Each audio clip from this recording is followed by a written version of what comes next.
नाही जमणार, नाही जमणार मला.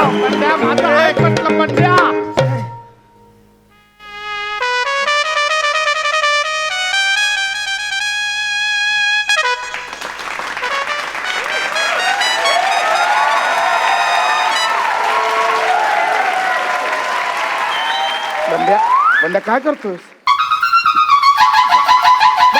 बंड्या काय करतो?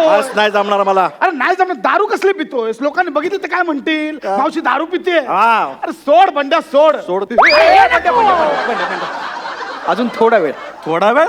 अरे अजून 1 तास जरी या साडीत फिरलो ना मी, तर इतका वर्ष मी तुमच्यासारखा पुरुष होतो हे माझ्या आठवणीत राहणार नाहीये. अरे धर जरा. काय शोधतोय? शेंगदाणे खिशात राहिले. बंड्या मी तुझ्या पाया पडतो.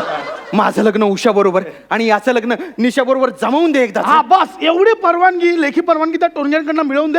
आम्ही लगेच स्वतःच्या हाताने तुझं वस्त्र हरण अरे करतो. तुम्ही कसले वस्त्रहरण करताय? माझं मीच वस्त्रहरण करणार आहे. अरे अजून ह्या वेशात वावरणं म्हणजे माझ्या सर्वस्वाचा सत्यानाश करून घेण्यासारखं आहे. आता हे मला आवडायला लागलंय. बंड्या. आवरायला हवं सगळं रे. कंटाळा आलाय. बस बस. तुम्हाला माहित नाही त्या विजयाबाई आल्यात ना, त्यांच्यावरची ती मुलगी आली छान सुंदर, ती कोण आहे माहिती आहे? कोण? अरे मी तुम्हाला सांगितलं होतं ना. अरे नागपूरहून येताना ट्रेन मधून विदाउट तिकीट आलो तेव्हा ती मला जी भेटली ना, मग आमचं प्रेम जुळलं सगळं. मग तीच ती ही संध्या आहे रे. ती संध्या. हा, ती संध्या आहे. ती नागपूरला तुला ती- भेटलेली. ती तुझी प्रेयसी. हा ती. अरे मग तिने तुला ह्या वेशात ओळखलं? अरे ती माझी संध्या रे. हुशार आहे. तुमच्या उषा निशासारखी गाढव नाहीये, कळलं का? बंड्या डोकं नको फिरवू ना यार. यायला मी डोकं फिरवतोय. चला सोडू सोडू. नाही. अरे आमच्या लग्नाचे 12 वाजतील रे. गप्पा रे. अरे तुमच्या लग्नाचे 12 वाजू नये म्हणून काय माझ्या लग्नाचे मी 3-13 करू काय? राणी साहेब. आला रे आला. टोणग्या आला. ह्याला आवरा रे. जाम डोक्यात जातोय. आला की अंग चटलंच येतो रे. म्हातार चालू करतो. इकडे इकडे तू तू पटकन डोकं चेप. तू पोट चेप. आला की सांग आय एम नॉट विलिंग गुलिंग फो. नाही coming soon early in the morning. नाही रे. When incoming free. कशाला आमच्या समोर कशाला इंग्रजी बोलतो? I am not feeling well. हेच मराठीत त्याला सांग. मग इंग्लिश कशाला? राणी साहेब, राणी साहेब.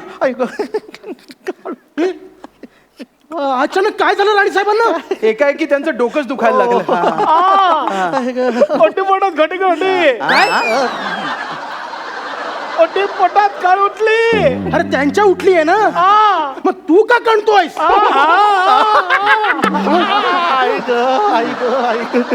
अच्छा अच्छा. आता मला कळलंय. राणी साहेब, जेव्हा तुम्ही जेवता जेवता जेवणाच्या टेबलवरून उठलात तेव्हाच मी ओळखलंय. त्याने ओळखलं. आता सोडू साडी. म्हणणार ना असं कसं ओळखतो? काय जरा मागची पट्टी दिसते का बघरे? पुढे पट्टी नसते. अच्छा निर्या. मग तुम्हीच ओळख काय ते? मी ओळखलंय की तुमच्या ओटीपोटात दुखत असणार. उषा निशा लवकर बाहेर या. काय झालं काका? काय झालं काका? काय झालं काका? अरे काही नाही, राणी साहेबांच्या अचानक पोटात आणि डोक्यात दुखायला लागले. अय्या आई आई ग. काय सॉलिड कोरस आहे. मजा आहे बाबा तुमची. हे काय होतंय काय होतंय? आत्ताच सांगितलं ना डोकं दुखतंय म्हणून. मिनिटाला आजार बदलतात का? पोटात उठलं. कळले. जरा बाजूला होता का? काय म्हणता वहिनी? वहिनी, तुम्ही आता वहिनी म्हणालात? मी? हो. उषा म्हटलं मी. मग मी वहिनी कसं ऐकलं? तुमचा प्रॉब्लेम आहे. पडदे बदला. कानाचे. राणी साहेब, मी की नाही तुमचं डोकं चेपते. ये ग बाई खूप दुखतंय. ये बाई ये. आणि मी ना मस्तपैकी तुमचं पोट चढून देते. अरे माझे सगळे अवयव बदलले की काय? करेक्ट आहे हिचं. बरोबर आहे. जरा वरती. इथे का? अगं बेंबीच्या वर जरा. इथे. कळलं मी गाडव का म्हटलं ते हे असं आहे. बरं वाटतं ग, मस्त वाटतं. बरं वाटतंय मावशीला बरं वाटतंय सोडा. अरे काय सोडा, बरं वाटतंय दहा बरं वाटतंय. आई गं, मावशी, किती छान बरं वाटतंय मावशी गं बाई, तुला. तू पण नाप गं, बरं वाटतंय. संध्या ए सोडा ग, सोडा. आता खूप बरं वाटायला लागलं मला. आता मी छान नाचू शकते, गाऊ शकते. आंबा पिकितो, रसगळीतो, कोकणचा. आई ग, आंबा फुटला. काय झालं काय झालं काय झालं मामी महाराजांना काय झालं? त्यांच्या अचानक पोटात आणि डोक्यात दुखायला लागले. अगं बाई हो का? द्या मी पोट तपासते. छे ग विजय, कसलं काय? माझं पोट वेडेस का? माझ्या पोटाचं दुखणं खूप वेगळं असं का? आहे. मोठमोठ्या डॉक्टरांना नाही कळलं तर तुला काय कळणार आहे? बर आमच्या गावात शिबी घातली. नाही. आमच्या गावात एक नामांकित लेडी डॉक्टर आहे. असू दे. त्यांना बोलूया का आपण? नाही, मी त्यांच्याकडे जातो म्हणून विचारलं. अगं बाई, तुम्ही लेडी डॉक्टरकडे जाता? हा टोणगा आहे का टोणगी आहे? आणि बरं का, लेडी डॉक्टरांना पुरुषांचे रोग जेवढे जास्त समजतात ना, तेवढे बायकांचे रोग अजिबात समजत नाही. हो. परवाच मी लंडनला, जास्त होत आहे. मुंबई, परवाच मी मुंबईला गेले होते. तिथले का मोठ्या लेडी डॉक्टरला माझं पोट दाखवलं. हा मग? माझं पोट बघून काय म्हणाले माहितीये? काय म्हणाली? की म्हणे तुम्हाला बाळंत रोग आहे. इश्श! अगं मला तुम्ही का लाजताय? पण लग्नानंतर तुम्हाला दिवस गेले असं तुम्हीच म्हणाला होतात हो. दुपारी. त्याचं काय झालं? हा? अगं त्याचं काय होणार? आता गेलेले दिवस काय परत येत आहेत? गेले तर गेले. दुपारीच पण मी असलं कसलं हो मामी महाराज पोटाचं दुखणं? कसलं दुखणं बोलते विजय. अगं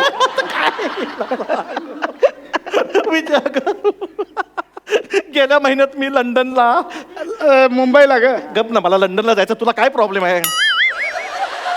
तर मागच्याच महिन्यात मी लंडनला गेले होते. त्याहूनही मोठ्या डॉक्टरींकडे गेले होते. अगं बाई, तिने मला पाहिलं आल्यालाच म्हणाली, वेलकम मिस्टर मावशी.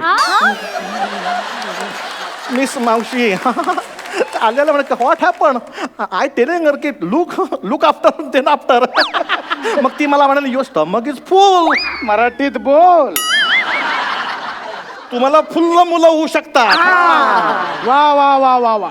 म्हणजे कांदा संस्थानाला युवराज होण्याची संभावना आहे. तर चला. चला लगेच. काय राज्याभिषेक आहे? अहो पण तोंडगे, हे सगळं मामी महाराजांनी पुन्हा लग्न केलं तर. अर्थातच, त्याशिवाय युवराज कसे जन्माला येणार? पण आता पुन्हा लग्न करण्याचं वय आहे का त्यांचं? तोंडगे, ए विजय, तू काय समजतेस काय मला? हा, मी काय म्हातारी वाटली की काय?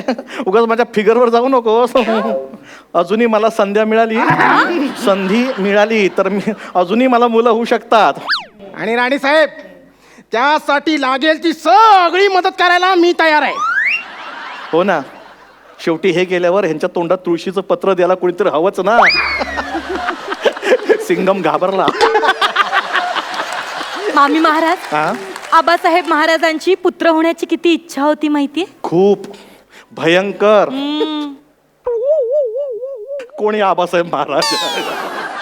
इश्श! हा. मामी महाराज, तुम्ही थट्टा करताय हा? नाही. आबासाहेब महाराजांचं इतक्यात नाव सुद्धा विसरला? कोण आबासाहेब महाराज? अगं, आबासाहेब महाराज म्हणजे मामी महाराजांचे यजमान. हो हो हो. राणी साहेब, तुम्ही तुमच्या यजमानांचं नाव विसरलात. उद्या माझं पण विसराल. जाम डोक्यात जातो. नॉन सेन्स ब्लडी फोल. नाव काढू नका त्यांचं. त्यांचं नाव काढलं की तळपायची आग मस्तकात जाते. जागा चुकते. आता सगळे असंच होणार आहे. आणि विजय, 6 महिनेच फक्त त्यांच्यावर संसार केला मी. बर. पण त्या 6 महिन्यात त्यांनी मला इतकं छळलं की त्यांचं नाव जरी काढलं तरी डोकं फिरतं. पुन्हा जागा चुकली. आता खरंच डोकं फिरायला लागलंय. खरंच इतका छळ केला का आबासाहेब मग? महाराजांनी? तुला काय, खरं तर तू त्यांच्याशी लग्न करायला हवं होतं. काय बोलतीयस तू? मग मी लहानपणी आबासाहेब महाराजांच्या मांडीवर खेळायचे. हो, अगं तू तुझ्या लहानपणी त्यांच्या मांडीवर खेळलेस. मी माझ्या तरुणपणी त्यांच्या मांडीवर खेळले. पण राणी साहेब, ते तुम्हाला छळायचे, त्रास द्यायचे म्हणजे नक्की करायचे काय? हा, सांगा. तेच की करायचे. काय? काय हा काय करायचे? सांगा. काय करायचे? सांग ना तर तू पण बोल की मध्ये मध्ये. हा बोल. सांग. तू सांग. बघ तुला आता चान्स दिल्याचा सांग पटकन. मी तरी काय सांगू, तूच सांग. राणी साहेब अहो काहीतरी सांगा. असं कसं काहीतरी सांगा? काहीतरी पटण्यासारखं सांगायला हवं ना. छळायचे काय, पटायला जाऊ काय करायचे? हा दारू पिऊन यायचे आणि मला चापकाच्या फटक्याने फटकारायचे. शिव शिव शिव शिव. शिवायची एक संधी सोडू नका. यांना माझा खाणं म्हणजे काय पेटीचा भाता वाटतो की काय? सारखं पॉंग पॉंग करताय. कसं नाही हो, मला सहन होत नाहीये. मग मला सांगता येत नाहीये. मला ऐकवत नाहीये हो. माझा लांब व्हा, दूर व्हा. शी बाई एवढा सहन कसं करायचं तुम्ही? मला काही कळतच नाही. कोरस चुकत चाललंय. खूप काम आहे तुम्हाला. रोज प्रॅक्टिस घ्या, नाहीतर आयुष्यभर असं होणार. लग पण दमत होतो. आता काय कसं सांगायचं? सहन करायचं आता दारू प्यायला माणसाला काही चॉईस असतो का? पण मामी महाराज, आबासाहेब महाराजांना तर दारूच्या थेंबाचंही व्यसन नव्हतं.